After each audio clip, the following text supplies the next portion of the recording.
इतिहास में ना अक्सर बड़ी बड़ी लड़ाइयों और मतलब शानदार महलों की ही बात होती है। लेकिन कभी-कभी इतिहास एक गहरी खामोशी से एक अकेले इंसान के फैसले से बनता है। आज हम एक ऐसे ही फैसले की पड़ताल कर रहे हैं जो लगभग 2500 साल पहले लिया गया था, जब शाक्य गणराज्य के राजकुमार सिद्धार्थ ने अपना घर छोड़ दिया था। और ये कोई अचानक या गुस्से में लिया गया फैसला नहीं था। हमारे जो स्रोत हैं वो बताते हैं कि इस पर उनकी अपनी पत्नी यशोधरा से काफी लंबी बातचीत चली थी। अच्छा। दुनिया में दुख क्यों है, इसका हल क्या हो सकता है, इन सब पर वो चर्चा करते थे। और ये यशोधरा की सहमति ही थी जिसने इस निजी खोज को, आप कहिए, एक लोक कल्याण की यात्रा में बदल दिया। सही कहा।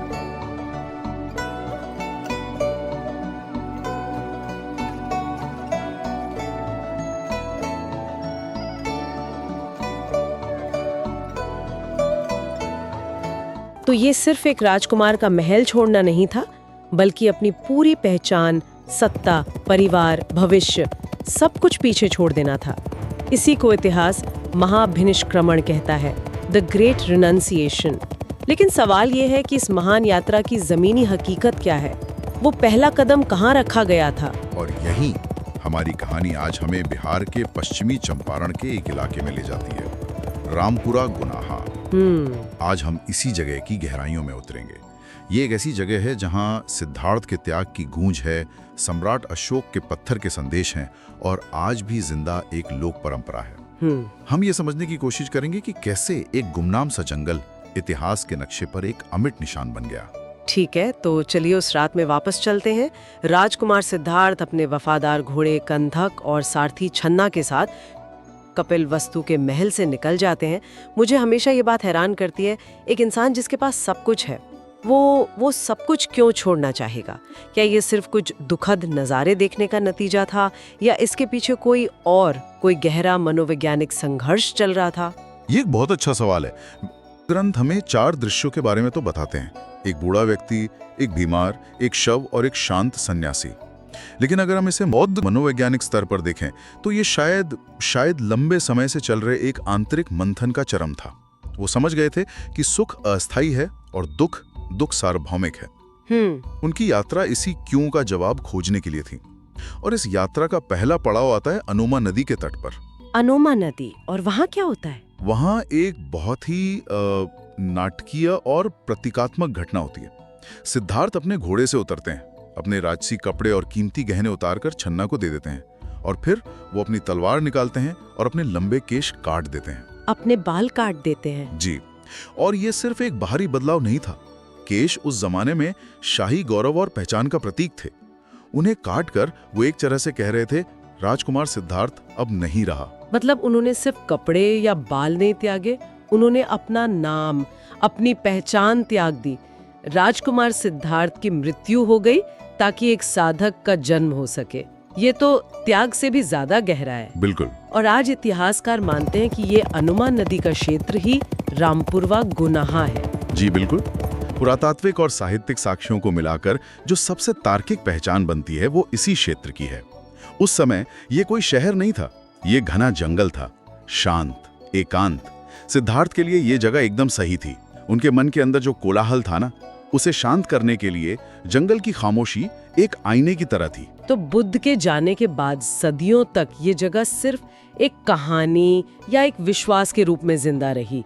कोई पत्थर का निशान नहीं, कुछ नहीं, बस एक याद कि यहाँ कुछ महान घटा था। हाँ, और ये अपने आप में एक अद्भुत बात है।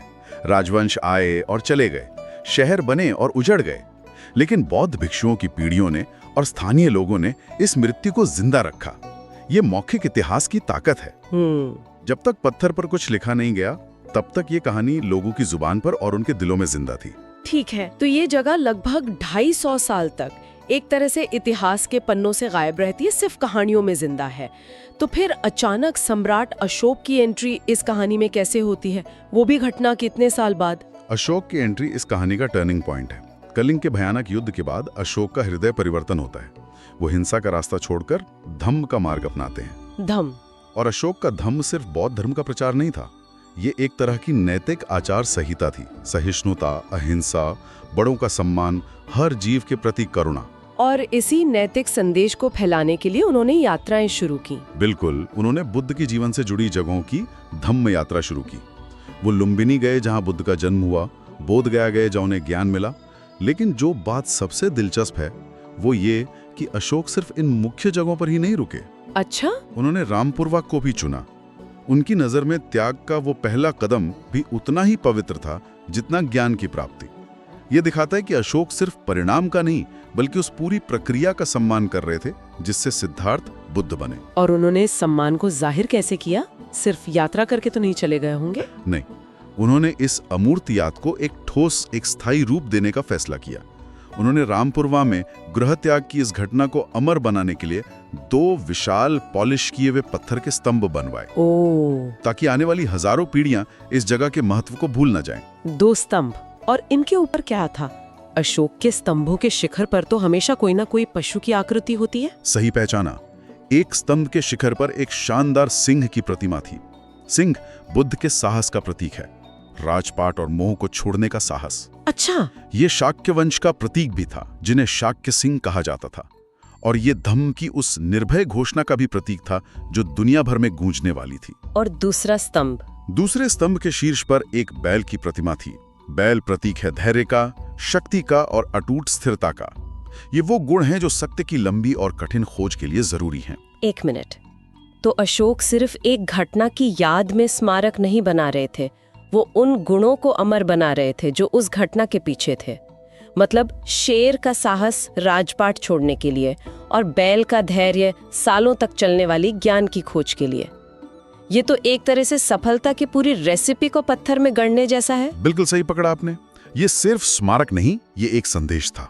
अशोक कह रहे थे कि महानता सिर्फ बुद्धत्व पाने में नहीं बल्कि उस तक ले जाने वाले साहस और धैर्य में भी है।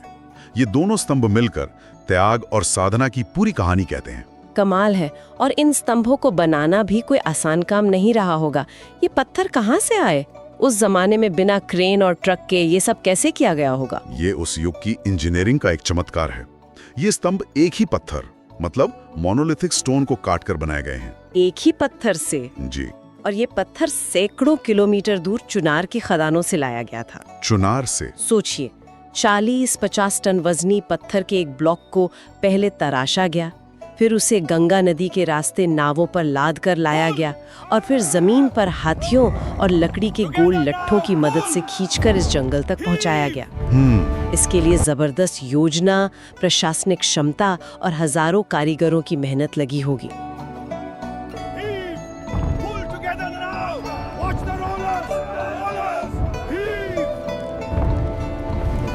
तो अशोक के बाद स्तंभ खड़े हो गए और कहानी पत्थर में कैद हो गई। लेकिन फिर क्या हुआ? क्या ये स्तंभ हमेशा ऐसे ही खड़े रहे?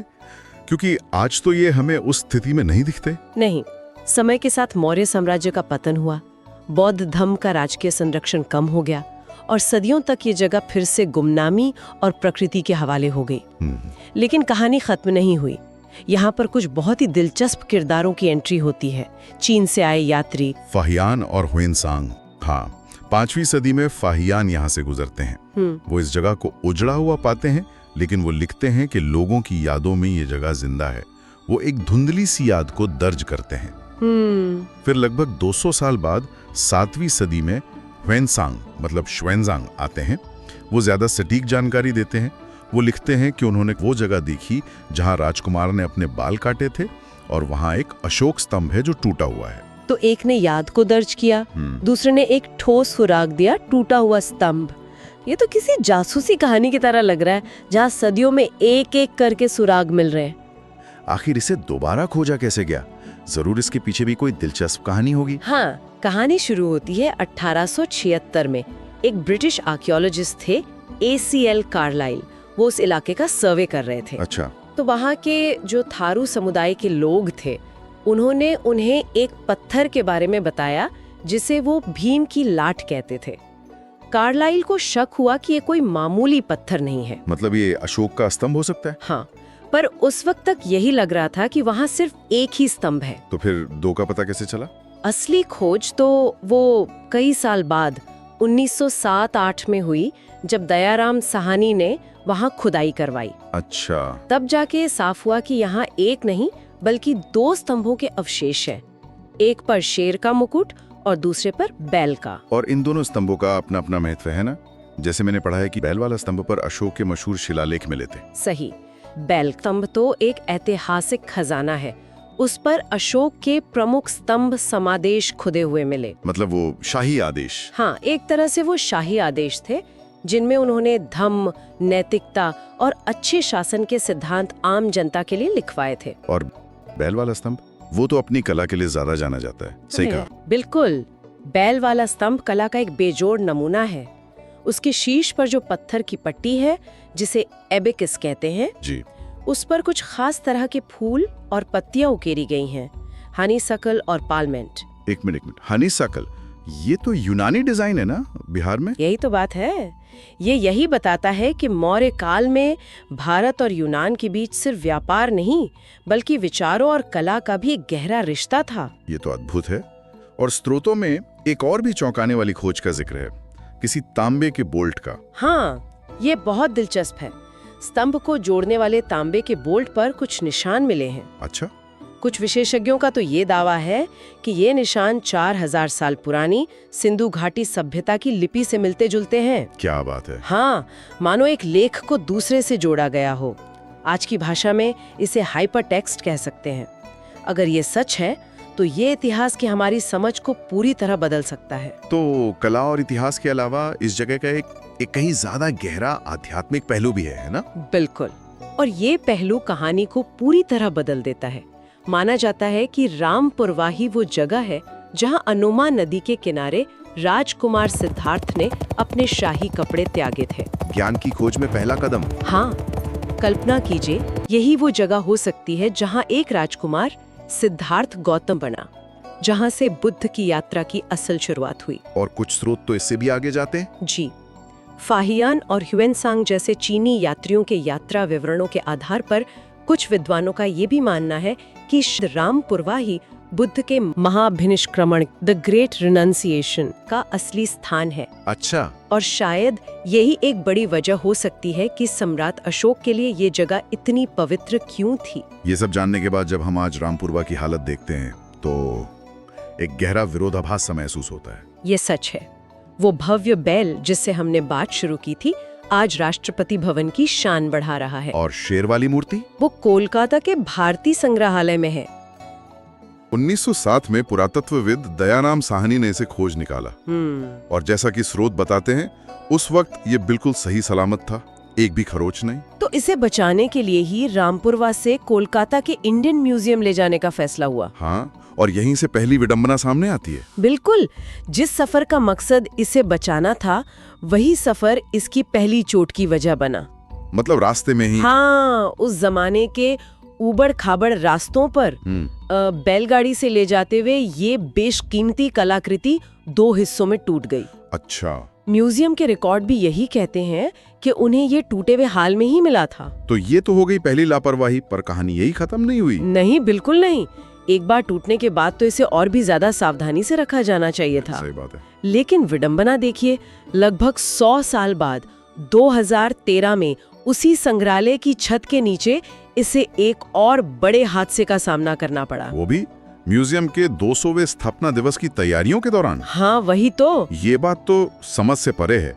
21वीं सदी में देश के सबसे बड़े संग्रहालयों में से एक में एक 2400 साल पुरानी कलाकृति को उठाने के लिए चेन और पुली का इस्तेमाल। यही तो, एक साधारण चेन और पुली से उठाया जा रहा था कि रस्सी टूट गई और वो नीचे गिरकर फिर से टूट गया। और इस पर संग्रहालय के अधिकारियों ने क्या कहा? वजह तो नहीं दी, लेकिन इस घटना ने एक बड़े विवाद को जन्म दिया। जब वो मूर्ति गिरी तो अधिकारियों का एक बड़ा अजीब दावा सामने आया। क्या दावा था? उन्होंने कहा कि मूर्ति बहुत भारी थी, इसलिए उन्होंने इसका वजन कम करने के लिए इसे जानबूझकर उसी पुरानी दरार से अलग किया था। मतलब उन्होंने ये मानने से इनकार कर दिया कि एक हादसा था। बिल्कुल। लेकिन भारतीय पुरातत्व सर्वेक्षण यानी ASI की रिपोर्ट ने इस दावे को पूरी तरह खारिज कर दिया। अच्छा। उनकी जांच में साफ साफ लिखा था कि दरारें नहीं थीं और ये भी सामने आया कि मूर्ति को उठाने का तरीका बेहद गैर पेशेवर था। और इन सब हादसों के बीच इस कहानी का सबसे दुखद पहलू तो शायद कुछ और ही है। हाँ, वो चीज जो इस मूर्ति को खास बनाती थी, उसकी चमक, वो मशहूर मौर्य कालीन पॉलिश। आपने बिल्कुल सही नस पकड़ी है। वो कोई आम पॉलिश नहीं है, वो मौर्य कालीन कारीगरों की एक ऐसी रहस्यमयी तकनीक थी जिसे आज तक कोई दोहरा नहीं पाया है। सही। वो पत्थर को शीशे जैसी चमक देने के साथ साथ उसे सदियों तक मौसम की मार से भी बचाती थी। तो उस पॉलिश का क्या हुआ? कुछ साल पहले इसे क्षरण से मतलब बचाने के नाम पर इस पर एक केमिकल की कोटिंग कर दी गई। संरक्षण के लिए? हाँ, संरक्षण के नाम पर। और नतीजा ये हुआ कि इसकी सदियों पुरानी चमक हमेशा के लिए खत्म हो गई और इसका रंग काला पड़ गया। और सबसे दुखद बात, वो दोनों असली स्तंभ, वो आज भी रामपुरवा गांव में खुले में जर्जर हालत में पड़े हैं। हालांकि एक उम्मीद की किरण यह है कि अब इस जगह को यूनेस्को की अस्थायी विरासत सूची में शामिल किया गया है। जी, जो इसके संरक्षण की जरूरत पर जोर देता है। तो इन सभी स्रोतों का सार यही है कि रामपुरवा सिर्फ एक पुरातात्विक स्थल नहीं है, ये बुद्ध के जीवन और अशोक की सोच से जुड़ा हमारी सभ्यता का एक मील का पत्थर है।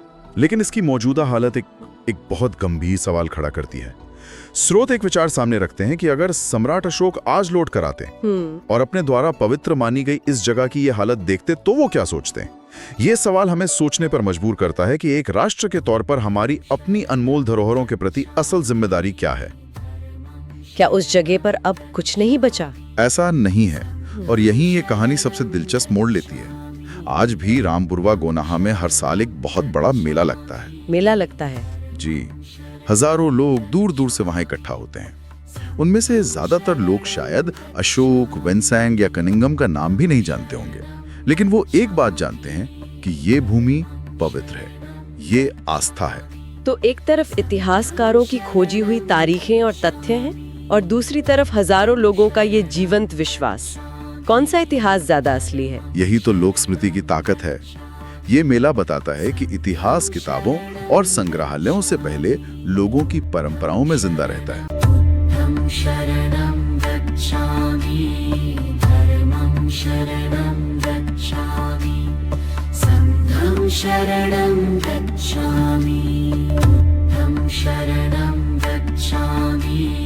धर्मं शरणं गच्छामि, संघं शरणं गच्छामि, बुद्धं शरणं गच्छामि, धर्मं शरणं गच्छामि, संघं शरणं गच्छामि, बुद्धं शरणं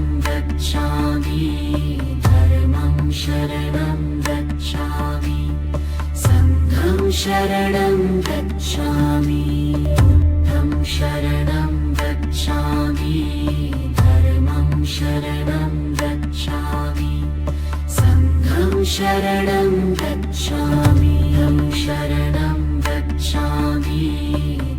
लेकिन दुर्भाग्य की बात यह है कि आज ये ऐतिहासिक स्थल, जहां स्तंभों के अवशेष आज भी मौजूद हैं, भारी उपेक्षा और अतिक्रमण का शिकार है। ये किसी एक धर्म या समुदाय की नहीं, बल्कि पूरी मानवता की साझी विरासत है। सही बात है। रामपुरवा को बचाना सिर्फ एक पुरातात्विक स्थल को बचाना नहीं है, ये बुद्ध के त्याग के उस पहले कदम को सम्मान देना है और अशोक की धाम यात्रा की भावना को जीवित रखना है। रामपुरवा के वो सिंह और बैल सिर्फ पत्थर की मूर्तियां नहीं हैं, वे उस एक पल की गवाही हैं जब एक सम्राट ने एक राजकुमार के त्याग को इतिहास में अमर कर दिया। शरणं गच्छामि, धर्मं शरणं गच्छामि, संघं शरणं गच्छामि, बुद्धं शरणं गच्छामि, धर्मं शरणं गच्छामि। और इस इतिहास को बचाना हमारे अतीत की नहीं, बल्कि हमारे भविष्य की जिम्मेदारी है। स्रोतों में एक बात कही गई है कि सदियों तक इस स्थान की पहचान किसी इमारत या स्तंभ से नहीं, बल्कि इसके गहरे मौन और शांति से थी। आज की इस शोर भरी भागती हुई दुनिया में एक ऐसे स्थान को संरक्षित करने का क्या अर्थ है, जिसका मूल महत्व उसकी गहन शांति और आत्मचिंतन की क्षमता में था? हम आज उस मौन का सम्मान कैसे कर सकते हैं? शरणं गच्छामि, धर्मं शरणं गच्छामि, संघं शरणं गच्छामि। बुद्धं शरणं गच्छामि धर्मं शरणं गच्छामि संघं शरणं गच्छामि